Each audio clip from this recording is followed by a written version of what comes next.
Alors étonnamment, Pissarro, celui que Cézanne surnommait le premier des impressionnistes, n'a pas été exposé à Paris depuis plus de 35 ans, alors même qu'on l'a mis en vedette au Japon, en Allemagne, en Grande-Bretagne ou encore aux États-Unis. Et cette année, eh bien, c'est l'occasion de se rattraper avec deux expositions dédiées aux doyens des impressionnistes. Le musée du Luxembourg a opté pour une période méconnue de l'artiste, se concentrant sur les 2 dernières décennies de la carrière du peintre, installé à Éragny. C'est là qu'il développera une peinture presque utopique, vous le verrez, idéalisant la douce vie champêtre en opposition presque violente avec le malaise d'une vie à la ville qu'il rejette très violemment. Et c'est à Éragny que Pissarro finira ses jours dans sa belle maison de campagne, achetée grâce à un prêt de son ami Claude Monet, son voisin de Giverny.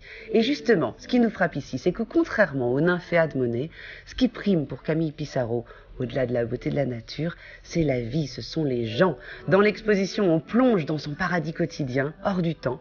On se balade dans sa petite ferme rustique et productrice, où il fait bon vivre et travailler. Ces paysans, d'ailleurs plutôt des paysannes, sont au travail, absorbés par leur doux labeur, ne posant pas pour le peintre, comme des instants volés. Les couleurs sont chaudes et éblouissantes et elles nous rappellent la palette exotique de sa jeunesse dans les îles.